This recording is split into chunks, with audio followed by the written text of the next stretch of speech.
तो दोस्तों एक कहानी सुनाता हूँ। ये कहानी है राम प्रसाद की। राम प्रसाद भोपाल के पास में एक छोटा सा गांव है, वहाँ किसान है। राम प्रसाद की जो खेत है, राम प्रसाद कई सालों तक अलग अलग चीज़ें अपने खेत पे उगाता रहता है। और कुछ सालों के बाद उसको समझ में आया कि जो उसकी खेत की ईल्ड थी, जो फर्टिलिटी थी, वो कम होने लग गई। तो राम प्रसाद बड़ा चिंतित रहने लग गया कि यार भाई मेरा घर कैसे चलेगा। ये जो फर्टिलिटी है कम होती जा रही है, ईल्ड कम होता जा रहा है, मेरे प्रॉफिट्स घटते जाएंगे, अब मैं क्या करूँ। तो शहर से एक साइंटिस्ट आया हुआ था।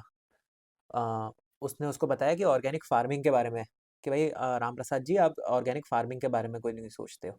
तो राम प्रसाद जी ने बोला ऑर्गेनिक फार्मिंग भाई ये क्या होती है। तो बोला, उनने बताया कि जो कंपोस्ट से या नेचुरल तरीके से जो फार्मिंग होती है उसको ऑर्गेनिक फार्मिंग बोलते हैं।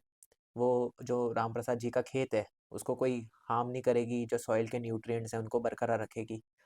तो राम प्रसाद जी ने क्या किया, ऑर्गेनिक कॉटन के बारे में सुना। उन्होंने कहा कि यार मैं ऑर्गेनिक कॉटन उगाता हूँ। तो जब राम प्रसाद जी की पहली यील्ड निकली ऑर्गेनिक कॉटन की, तो उन्होंने खुद नोटिस किया कि यार ये तो बड़ा सॉफ्ट है, कि ये तो जैसे हम लोग बोलते थे लाइक सॉफ्ट एज कॉटन, ये तो लिटरली वही चीज़ है। राम प्रसाद जी को बड़ा सही लगा। उन्होंने मार्केट रेट पता किए तो उनको जो मार्केट प्राइसेस थे, जिनकी वजह से आजकल फार्मर्स बहुत ज़्यादा परेशान रहते हैं कि मार्केट प्राइस नहीं मिल रहा होता है उनको उनकी फसल का। तो मार्केट प्राइस पे ये मिलने लगा और इसकी डिमांड भी बड़ी तेज़ थी। तो रामप्रसाद जी ने सोचा कि यार इसकी डिमांड इतनी तेज़ क्यों है, ये माल जाता कहाँ है? तो रामप्रसाद जी 2-3 अलग-अलग मैन्युफैक्चरर से मिले। उन्होंने अपनी फसल उनको दिखाई, उन्होंने कहा ये कॉटन है, इतने रुपए किलो है। और वो सब खरीदने के लिए बेचैन थे। उन्होंने कहा कि भाई इतना क्यों बेचैन हो रहे हो? इतना क्या ही है, मतलब रुई है, ऑर्गेनिक है।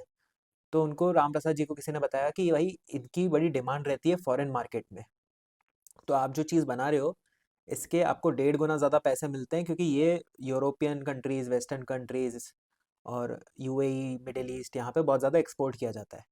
तो रामप्रसाद जी ने बोला क्यों?